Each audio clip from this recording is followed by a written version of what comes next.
okay? Or seek help. Yeah. I'd say take time.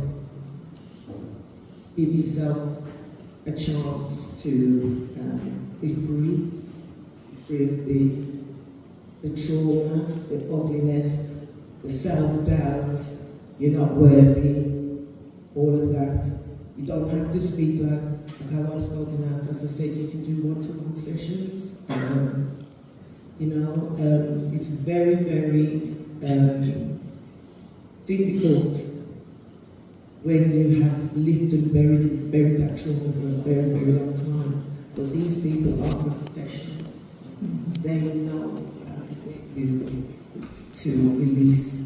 And nobody needs to know. It's in confidence. I mean, my therapy was 4 years ago. I'm choosing to do this now. But yeah. Okay, so the final question is, what are your hopes for the future regarding awareness and support for survivors of sexual abuse? More open conversations. The reason why I say this is because abuse comes in, I think it's about 12 different types of abuse. So if it was someone talking about domestic abuse, it would be a talk and a topic. If someone was talking about mental abuse, someone would be talking more about that. But when it comes to sexual abuse, nobody talks. It's the elephant in the room, right? And the confidence that I've had with my therapy, here I am today to speak my truth.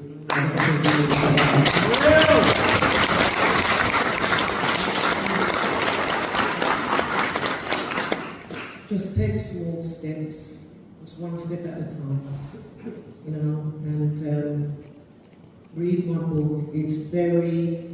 I've tried to take a stance from the child, the adult, the parent, the sister, the siblings, the children, and, I'm thankful for my family. I really am. I love my mum. I love my mum.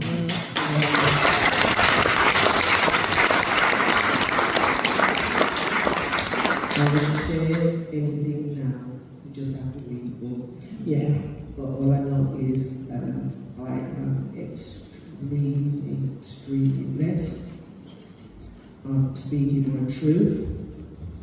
I'm leaving a legacy for my girls. Amen.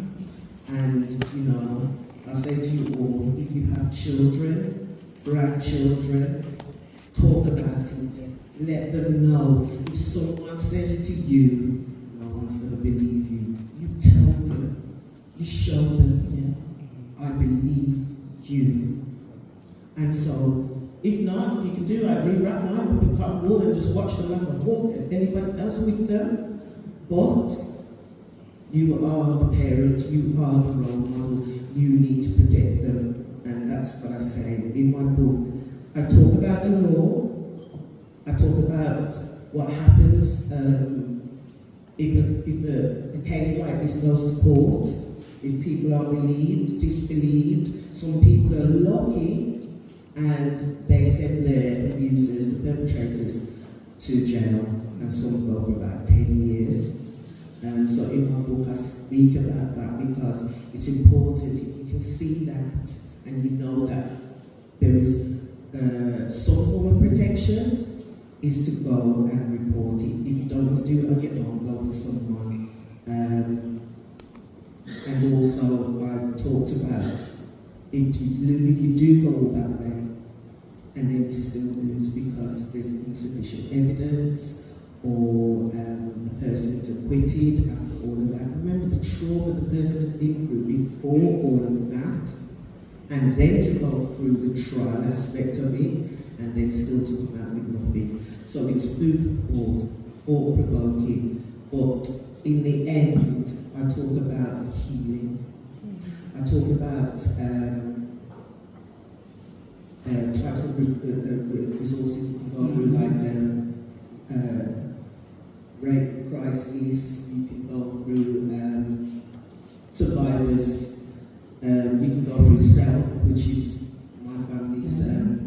CRC. You can go through to a father's child if you have a child with trauma.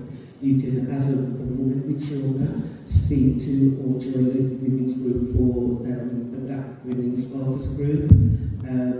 There's a lot of, at the back of my book, I have a series of different types of resources you can turn to. It's something I really want everybody to think really about. What I will say finally is that I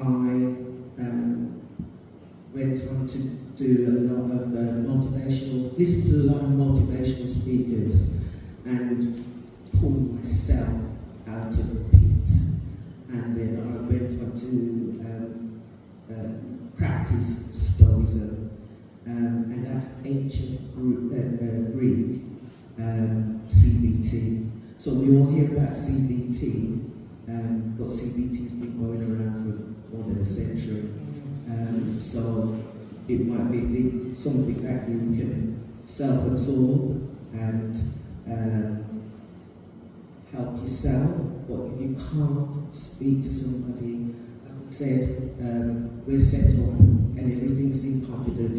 As a criminal lawyer for 20 plus years, everything is in confidence. Trust me, if I could talk some of the things that I've heard. Yes. So, everybody, thank you so much for coming. And to Maxie,